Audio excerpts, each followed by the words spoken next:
It is indeed a great joy for me to see the inception, growth, and the development of this center. Most of you know me, I came here many times. In fact, we are indebted to the great effort and the sacrifice rendered for this great effort from Swami Atmagyanananda. I sincerely pray to Sri Ramakrishna Holy Mother and Swamiji to bless him with his own name, the knowledge of the self, Atmagyana. Really, it is a wonderful work to see how he worked hard with the help of all of you who are present here and who are not present here to bring this great temple of worship, and it will serve many people in the years to come. Coming to the subject, Vedanta as universal religion. Briefly speaking, we all know that what Swami Vivekananda gave the definition of religion, we have read many definitions of many words. To me, the greatest definition is given by Swami Vivekananda regarding many words like life, education. Now we are concentrated on the subject religion. He has given this beautiful definition of religion. It is the manifestation of the divinity already in man. So this brief introduction or definition of the word gives lot of impact or lot of information embedded in this small sentence. To me, religion is nothing but a process, a method, which will actually help you to deepen your awareness as you learn through any religion, to choose love over hatred, strength over fear, happiness over sorrow, and forgiveness over anger or bitterness. And to me, religion helps you by releasing your old patterns of life. It opens your heart and awakens your soul. Not only that, it urges you to have feeling of unity, friendship, compassion, love, peace, and purity. That is religion. It brings out our divinity. Then there is another word you encounter with this subject, universal. We all know the meaning of the word universal, that anything that appeals to all, anything that caters to the needs of all, that is universal. Otherwise it will become one-sided. Swami Vivekananda, the great thinker, gave us the idea about universal religion. And he has given the whole history of the journey of religion on earth. In fact, he mentioned that hundreds of attempts have been made in history of religion to formulate a harmonious religious creed, that all have failed. Why? He gives the reason, because they didn't have any practical plan. You need to have a practical plan. There he comes forward, Swami Vivekananda. He says, I have a plan. So let us see what is his plan. Of course, he says his plan is practical. Then he mentions that which does not destroy the individuality of any man in religion, and at the same time shows him a point of union with others. That is his plan. See, there we get the genesis of the concept of universal religion. Then he comes forward and he says two things. Number one, do not destroy. If you can help, do it. If not, take your hands off. So that is his first message, that do not destroy. And we see all around the world now that it is going on and on and on. Of course, you can say God sees, but why is not coming? Of course, everything has its own way. Like there is a funny, humor that God appeared to one American An American asked God, can I ask you a question? Sure. Well, when can we be out of recession? God says 100 years. Then he started weeping. God says, why are you weeping? Well, I will not live so long to see it. That's what I am weeping. Then God appeared to one Russian. Russian said, you are God, you know everything. Yes. Can I ask you a question? Sure. When will my country be prosperous? 50 years. 50 years? Well, he started weeping again. What happened? Well, I cannot live to so long to see it. Then one Indian came forward and then asked God, God, can I ask you a question? Yes. When will my country be out of corruption? Then God started weeping.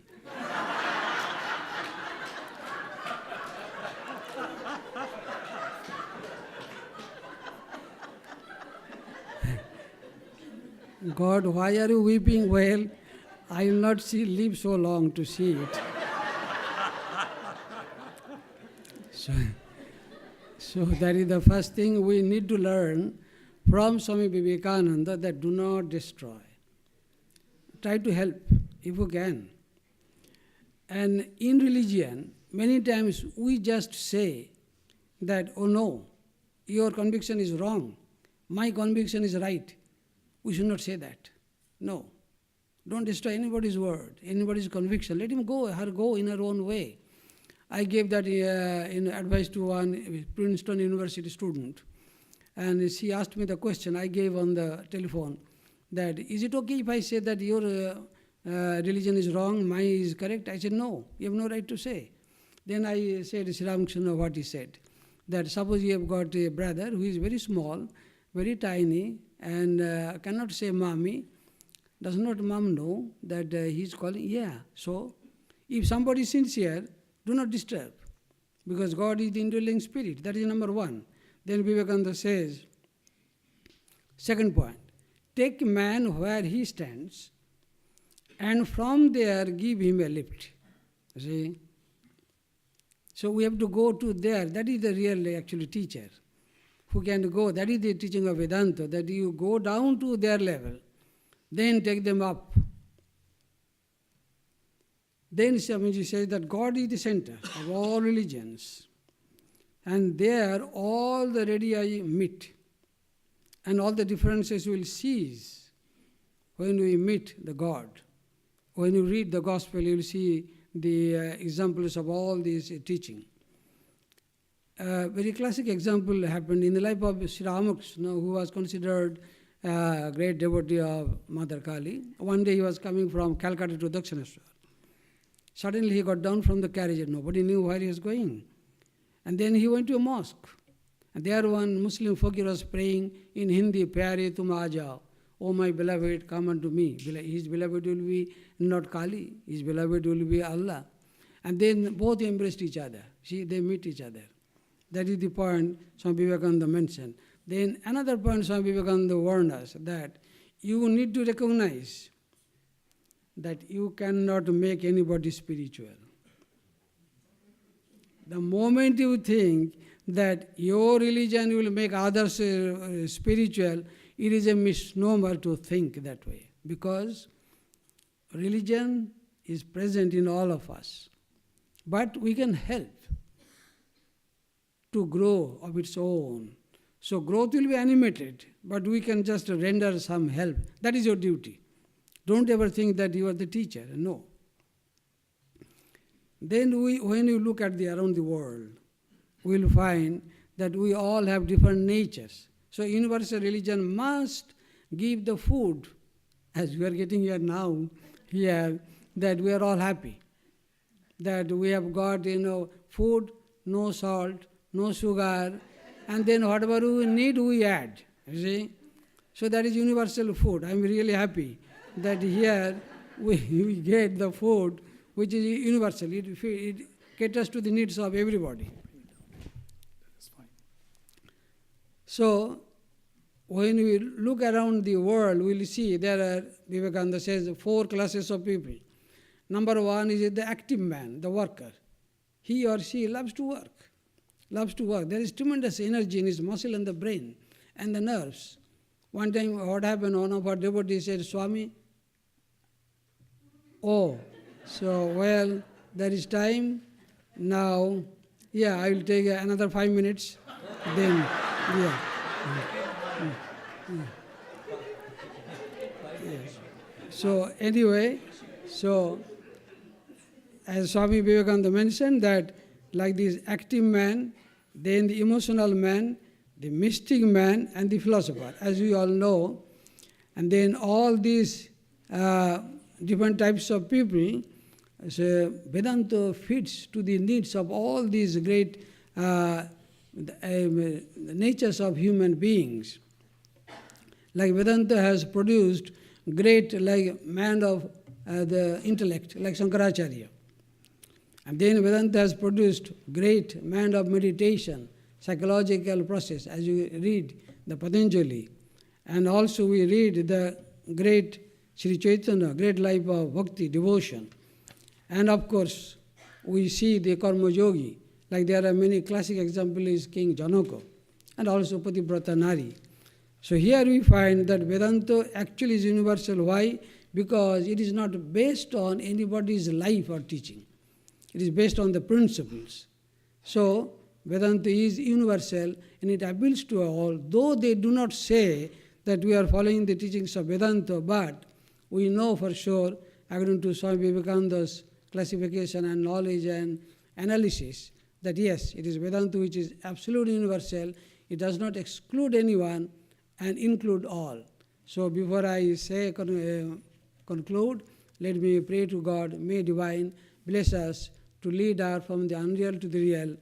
May Divine lead us from darkness to light.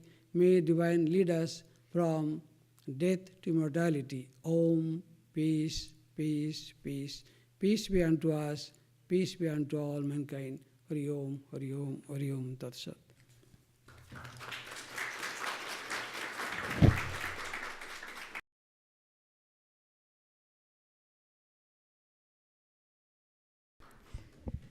Many thanks, Revered Shantarupananji. The next in line, not in line of fire, I mean, it is Revered Swami Nirmalatmananji, and his very interesting subject in connection with West, spiritual help and material help, the role of Ramakrishna Mission in the West, Revered Nirmalatmananji.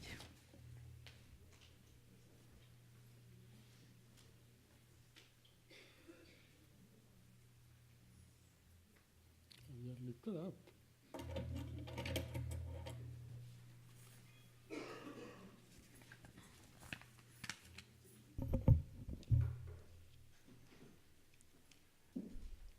Greetings to each one of you. My heartfelt appreciation goes to Swami Atmajnananji and his team for excellently executing this project. You know, Swami Vivekananda said in one place, you have come into this world, leave a mark. And Swami Atmajnananji has fulfilled that mark.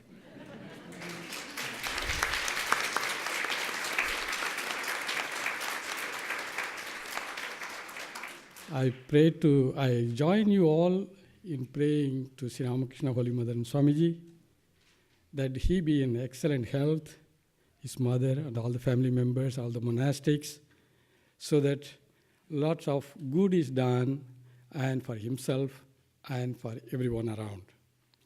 Now coming to the subject, Ramakrishna Order is essentially a spiritual organization. There are various types of activities, humanitarian activities goes on, activities in the field of education, the field of health, hygiene, adult education, work for children, work for women, so on and so forth. There are many people engaged, both monastics and lay members, but I wish to put these persons who are engaged in two categories. The first category is, you can say, sadhaka. That means aspirant, practitioner, who would like to practice and evolve. That is the sadhaka. That means they go into the activities, they try to do humanitarian activities, and the action or the work is the place where you are tested again and again. Each one of us is like a billiard ball. Our ego is like a billiard ball. It goes and strikes another, and both go in different direction. So in work, you are tested, how much strength you have, and how you act or how you react, and what are all the consequences, and how you deal with them. And out of this, you learn a lot to grow spiritually. That is karma yoga. You start with karma and end up with karma yoga. But it's not an easy job, but it is the way the modern world goes. You cannot sit 24 hours and meditate, or you cannot pray and 24 hours. You are engaged in different types of activities. So this sadhaka type where 99% of the persons are engaged, monastics, lay members, nuns, brahmacharis, almost everyone. That is one category, sadhaka. The second category is siddha. Maybe very minimum, 1 or 2 or 3% you can come across.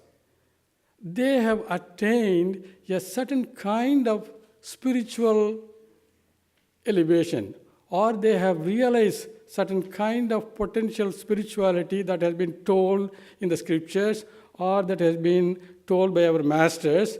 They knew it. They knew they are free. They are also engaged in these activities, but completely in a different way. They engage themselves as a free person. They love doing because they love doing work, or they love doing good to others because they love it. That's all. There is no any kind of expectation from anyone, not even any expectation of thanks. Leave alone other things. So they are called the Siddha category. There are very few, but there are persons in the order. There may be persons among the devotees also. And this category works in freedom. And with freedom, you grow. If you want to grow, you grow in freedom. And freedom always carries joy, strength, love, compassion. Not compassion only to my family or compassion for anyone. Buddha showed a compassion for anything, for everyone, including a lamb that was to be sacrificed. So that kind of compassion comes when a person realizes the spiritual potentiality, that he is spiritually essential first and the body mind next. We think that we are bodies and minds having God inside, and we have to realize that is what the sadhaka tries.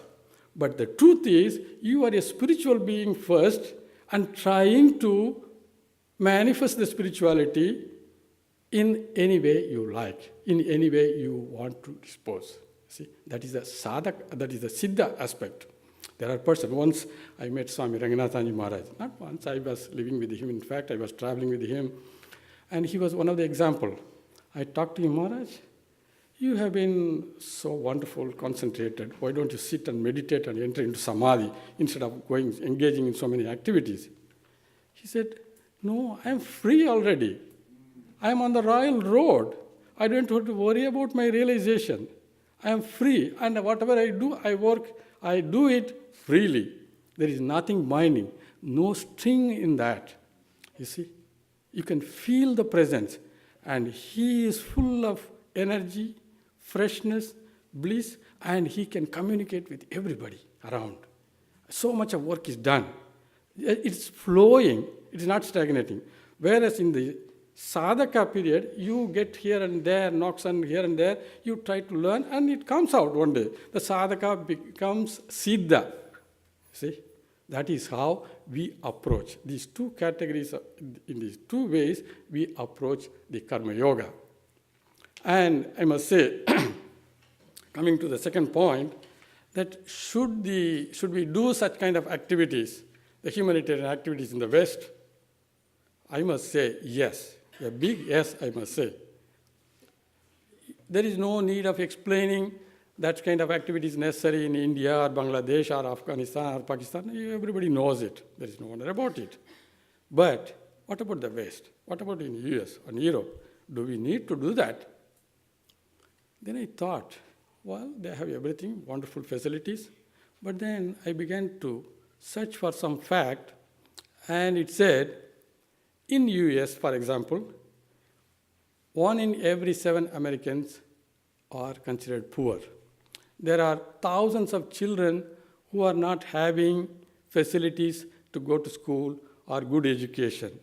Maybe the definition of poverty may be different here, different there also, of course. But it is there. Sufferings, problems, difficulties, they don't see which religion you belong to. They strike everyone, whether you are a Christian or Hindu or Muslim, or whether you believe in God or not, they strike. So therefore, as a member of the organization, as a practitioner, it is good that we try to engage ourselves in some kind of activity doing good to others. In fact, ultimately it is doing good to yourself first. We come to know this at the end of our sadhana, not in the beginning. In the beginning it looks like something different, but it does work. In doing so, we evolve. Our mind gets cleaned, our hearts get cleaned, and sufficiently when it is pure, then the flashes of spiritual truths come automatically. You don't have to strive for that. All that we have to do is to prepare ourselves through this karma yoga, through these humanitarian activities, through the, not only activities means in the physical activity, it can be mental, it can be any different levels, but it is a must that we engage ourselves. For example, here are so many people here, devotees. Some devotees like Sunday lectures, some like group study, some like music, and there are some people, oh, these persons are simply bell ringing and eating nice food and then having 2 hours nap. And what are they doing? What are they doing? They must do something. They must do something. You know, Sahanandri Maharaj used to say, these Americans, the American society, they like doing something. Doing something. That means what? Take the car out, go 1 hour, 1.5 hour drive. I heard from my friend yesterday. And we'll have a retreat. And after 1.5 hours, go to a small hill, look at the sky, or look at the ocean, and 108 times repeat the name of the Lord, and drive back 1.5 hours. And we have done something. So it's a kind of, people like it that way. Let us do something. And then doing something, it is not really only doing. You are connecting actually. In the heart of heart, you are trying to connect those whom you do not know, unknown, you are trying to connect. The more you connect, you feel better. Whenever you are feeling better, you like to connect more, actually. That is a psychological fact. When I'm in bad mood, I don't want to get connected with anybody. When I'm in good mood, I like to connect everyone. So therefore, I would say the social service activities or humanitarian activities in the West, as much as possible, we can do that. And just before finishing, and this is a great occasion, inauguration of the temple. If anyone is interested, I am sure there are people interested in these activities, and they can gather together and come to the Swami. I think as a part of the inauguration of the temple, let us do something of this kind.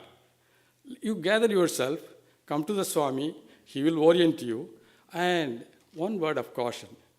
It is very easy to start and very tough to proceed and still challenging to continue and grow. But if the intention is very good, surely there will be lots of blessings and it will grow. It's my experience. I don't have time to explain all those things, but surely it will be. And it can be a model for others. We don't have to run and then look for work, but we can search for opportunities. So I wish you take some initiative in this respect, and Swami is there always ready. we become good instruments by this. Fitting instruments. A sword does not lament when it is broken in the hands of the wielder.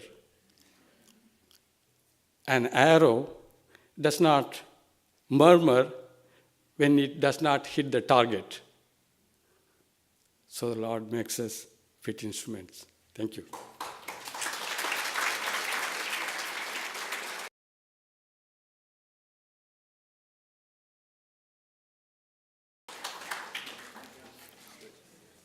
Thank you, Nirmalatmanand ji. Now we have Pravrajika Krishna Prana ji, and the title is very long for her. I think that itself will take 10 minutes maybe.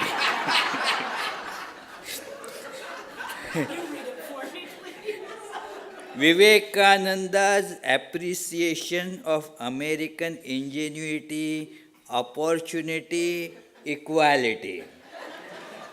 I hope my talk is about that. Good morning. And thank you for inviting us all. It's really a wonderful occasion. We're really impressed with how much you've done, Vivekananda, with the help of Mahayogananda and Brahmarupananda, whom I just met. Okay. Swami Vivekananda's appreciation of ingenuity, equality, and opportunity. All right. Swami Vivekananda arrived on the west coast of America, a young Indian sannyasin. He came to deliver the message of Ramakrishna's unity of religion and our own innate divinity. His very life in America set the pattern for what the Vedanta societies would become. Living the truth, speaking abstruse philosophy in understandable, familiar, informal terms. He did this in familial situations in many cases. He did give lectures, but many of his talks were given in informal, small gatherings, in homes, or Thousand Island Park with a few people. He did this by making everyone his own immediately. He showed this by his opening statement in the Parliament of Religions, Sisters and Brothers of America. Those 5 words set the tone for the work here in the West. But what did he find when he came to the West? He found that he was sitting on a curb in Chicago, I believe, and someone came out and said, "Please come into my home. You look like you're going to the Parliament of Religions." Now, this was someone who had never met him. So in his own words, his first experiences of United States in America, from the first to the last, it was very good. With the exception of the missionaries and churchwomen, the Americans are the most hospitable, kind-hearted, generous, and good-natured. They're very good people. They loved me, I loved them a great deal, and I felt as though I were one of them. Nowhere in the world is to be found another nation like America, generous, broad-minded, hospitable, and sincerely eager for new ideas. What Swamiji did when he presented or preached the philosophy of Ramakrishna was live in the company of the families. Almost all of his time was spent living with different families in different cities. As we all know, he lived Ole Bull's house in Boston, the Hales in Chicago. He called Ole Bull mother. Sarah Bull was his mother in America. Mary Hale was his sister. He had Christine in Detroit, the Legates in New York. We have the house now, Ridgely Manor. Everyone can go see. Many disciples came. The closeness that he developed with these families, we're all familiar with in his letters. They're very intimate familiar, taking care of the people, wondering how are you? Did you do this in your art class? What are you doing? What are the babies doing? He did this all over. We've read those letters, and we read the descriptions. The closeness that he developed with the people of America is how we grew to appreciate his teachings. If we look at it, most of his teachings, in his opinion, he gave the very best he had at Thousand Island Park. We read inspired talks, and it's an inspiration to all of us over and over again. We read Raja Yoga, Jnana Yoga, Bhakti Yoga, and Karma Yoga. We know how to do religion. This is what Americans are good at, how to. The Vedanta societies, after Swamiji left the United States, monks were sent over, and they had not the ready-made situations they have now, though not all have the ready-made situations. They came into a country that they were unfamiliar with. The customs are very different. Swamiji arrived, as I say, a young sannyasin. Now in India, as we all know, the free mixing of men and women in casual situations is not. In the families it is, which is why we could call Vedanta the friends and family connection of Vedanta. Wherever we go in the United States or India, you have a ready-made family, you have ready-made friends. We look at each other and we don't see strangers, as Holy Mother said. The whole world is your own. Swamiji lived that. He arrived with no backup and made everyone his own. When he went back to India, he sent his brother disciples, Turiyananda, Vedananda, Sardananda, to come to the West and see the opportunities. We didn't need social reform at that time. Things have changed a little now. We have some problems that need taking care of. But at that time, he found a society that was taking care of itself materially. There was great opportunity for any kind of growth, great scientific endeavors. And I'd say that the best summary of what Swamiji felt was the potential in the United States, I will read a portion from a letter that he wrote home to India. You may be astonished to hear that as practical Vedantists, the Americans are better than we are.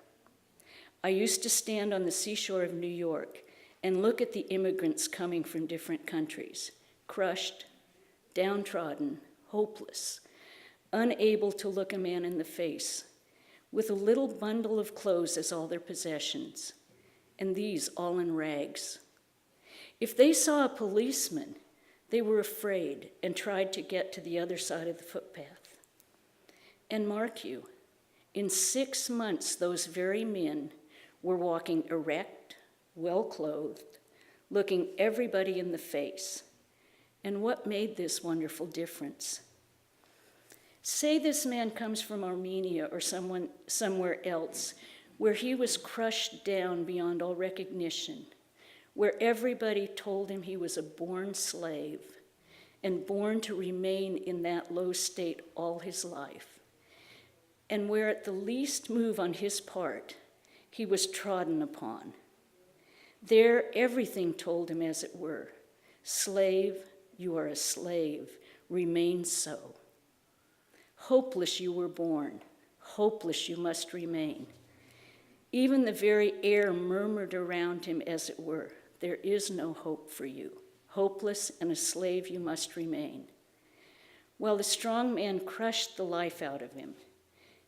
And when he landed in the streets of New York, he found a gentleman, well-dressed, shaking him by the hand. It made no difference that one was in rags and the other well-clad. He went a step further and saw a restaurant. There were gentlemen dining at a table, and he was asked to take a seat at the corner of that very table. He went about and found a new life, that there was a place where he was a man among men. Perhaps he went to Washington, right here, shook hands with the President of the United States, and perhaps he saw men coming from distant villages, peasants and ill-clad, all shaking hands with the President. Then the veil of Maya slipped away from him. He is Brahman. He who has been hypnotized into slavery and weakness is once more awake, and he rises up and finds himself a man in a world of men. Thank you.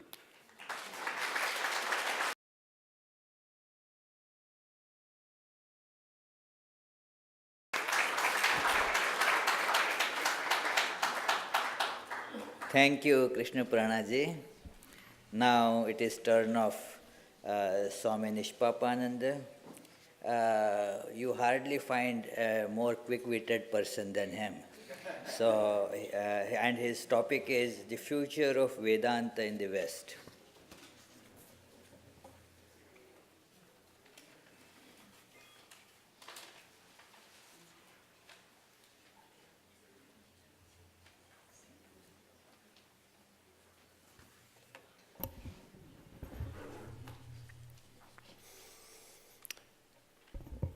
Respected Swamis, respected Pravajikas, and friends.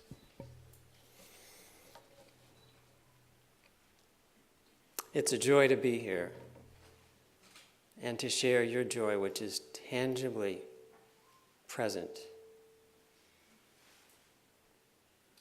I was just a little bit happier about coming before I found the topic that I was to speak on.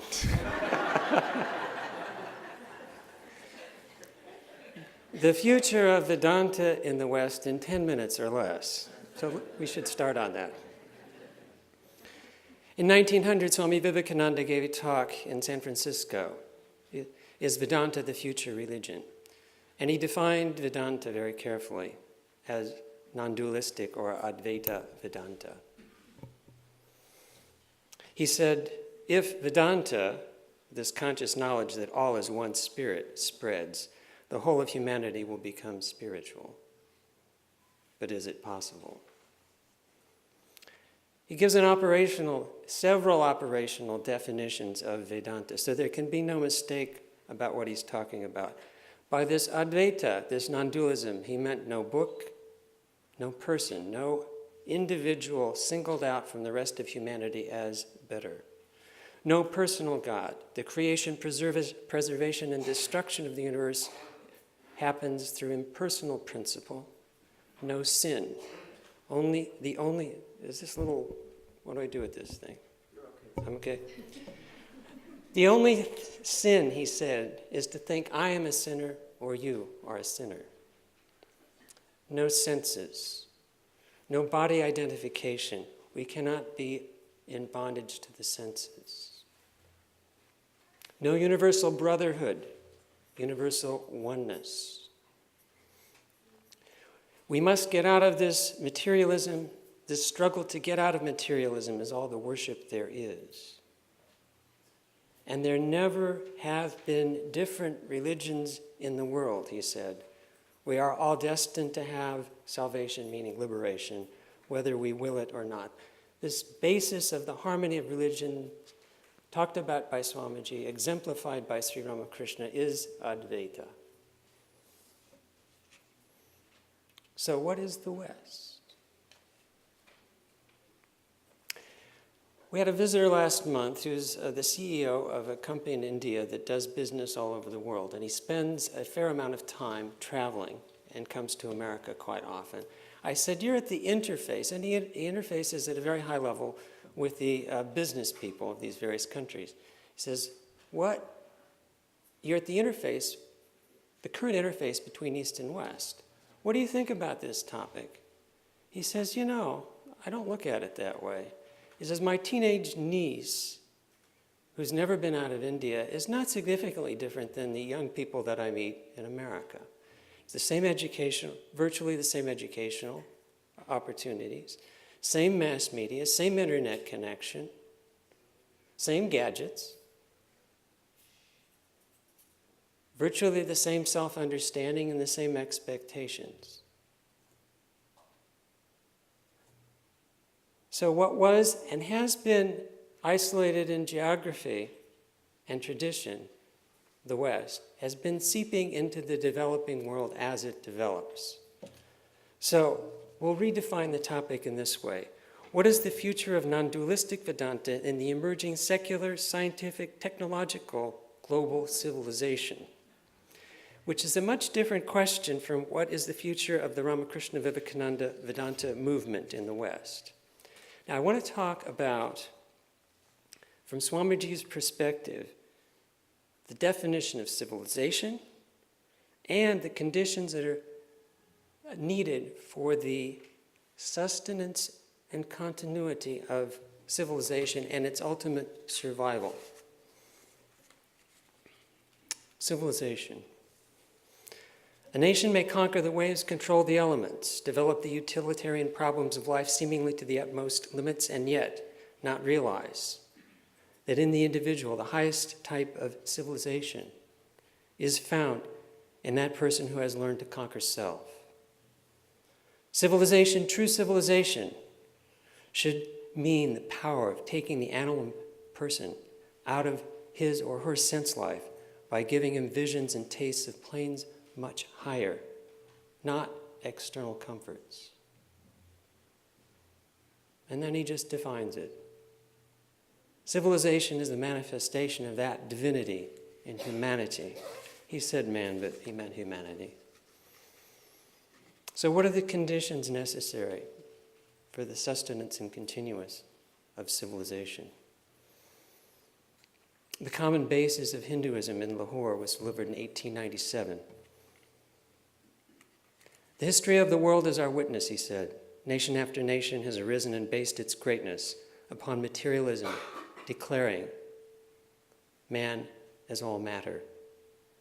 All such civilizations as have been based upon such sand foundations, he uses Christ's analogy, sand foundations, as material comfort and all that, have disappeared one after another after short lives on the face of this earth. A materialistic civilization once dashed down can never rise again. That building once thrown down is broken to pieces once and for all.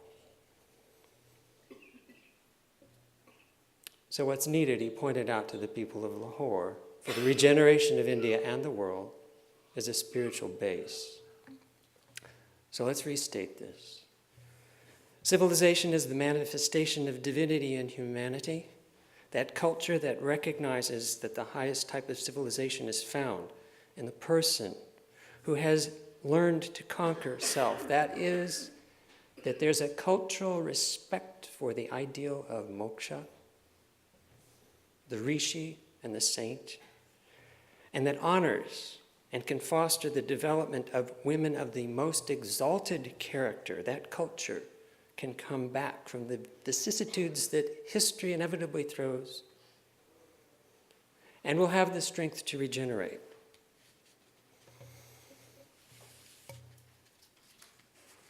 Now, how can this ideal of moksha come into the emerging secular, scientific, technological, and global civilization? What the West has now as operative goals are the pursuit of wealth and pleasure, artha and kama. And what we need to stabilize the civilization is dharma and moksha. With regard to dharma, Swamiji said, the rational West is earnestly bent upon seeking out the rationality, the raison d'etre, of all its philosophy and its ethics. Ethics cannot be derived from the mere sanction of any personages, however great and divine they may have been. Such an explanation by authority appeals no more to the world's highest thinkers. They want something more than human sanction for ethical and moral codes to be binding. What they seek is some eternal principle of truth as the sanction for ethics. The infinite oneness of the soul, Atman, is the eternal sanction of all morality, and that you and I are not only brothers, but that you and I are one. This is the dictate of Indian philosophy, Advaita, Vedanta. This oneness, the rationale of all ethics, of all spirituality. The highest thinkers, it's no longer the highest thinkers. The first time I went out to talk as a monastic to a suburban high school, the honor students of that school had gotten together and made their advisor get an interreligious panel together to answer their question, why should we be good? It's in the grade schools now. Why? What's the reason? What's the compelling reason? Moksha. Joseph Campbell said that in order for religion to gain traction, it must be explained in terms of whatever the contemporary worldview is. And that contemporary worldview at this time and in the foreseeable future is scientific. The intersection of science and spirituality at this time is emerging in the study of consciousness. In the field of Western philosophy, there's a divergence between empirical experience and ineffable experience of the aesthetic experience and the transcendental experience. In the field of Western philosophy, cognitive psychology is the area that has replaced the Freudian and behavioralist views of psychology. In the field of neurosciences, cognitive neuroplasticity is, yes, almost done, all right. Cognitive neuroplasticity. The old paradigm is change brain chemistry and you change the mind. The new paradigm that's coming up very fast, change your mind and you change your brain.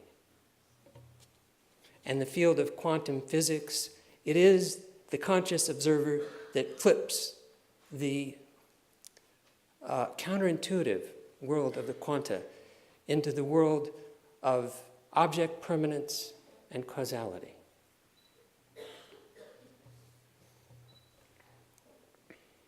This is the Chit aspect of Sat Chit Ananda, and it's coming up very fast in our scientific paradigm. How about the Sat and the Ananda aspects of Sat Chit Ananda Brahman? I don't know how they'll be integrated, but I think it's when rather than if. And when that happens, in Swamiji's words, the power of religion, broadened and purified, is going to penetrate every part of human life until it will come into our very nature, live in our every movement, penetrate every pore of our society, and be infinitely more a power for good than it has ever been before.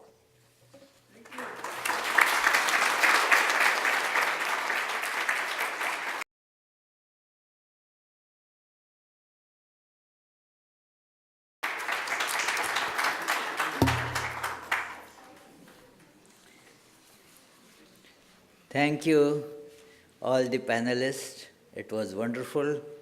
Now there is actually the time for panel discussion, and questions would be welcome, but the clock is saying something else.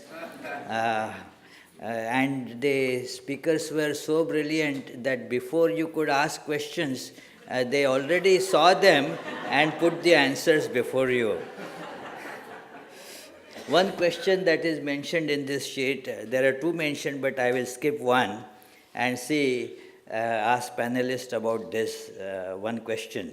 That when it was pointed out to Swamiji in America that Hinduism is not a proselytizing religion, he replied, "I have a message to the West as Buddha had a message to the East.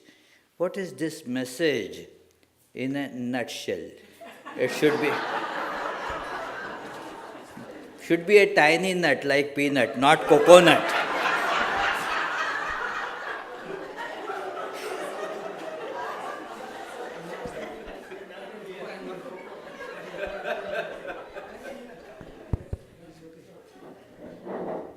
Swami Vivekananda himself said that I will give my message in my own way. I will not Hinduize the Christian or Christianize the Hindus. What is my message? Freedom. Freedom is the watchword of my message. So I think that is the answer. Freedom. Thank you.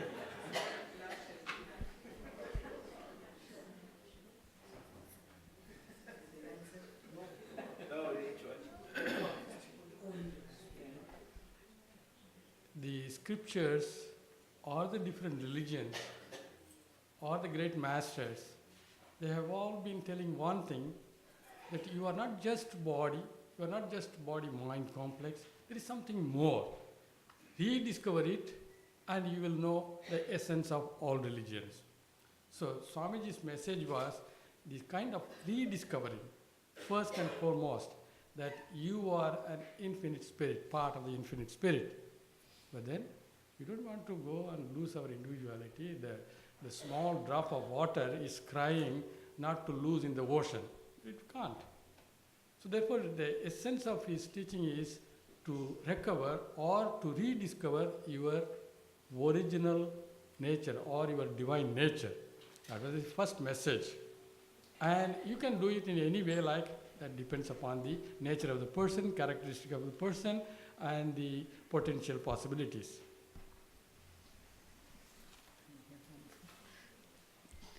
I think I agree with Swami Shantarupananda and Nirmalananda.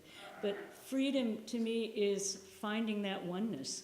Because if we're all the same and we're all essentially the Atman, that is total freedom.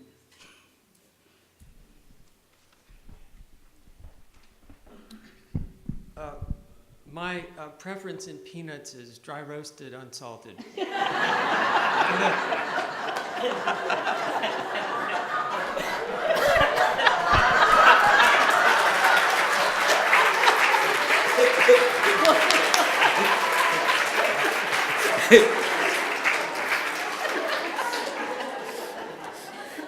All very great answers.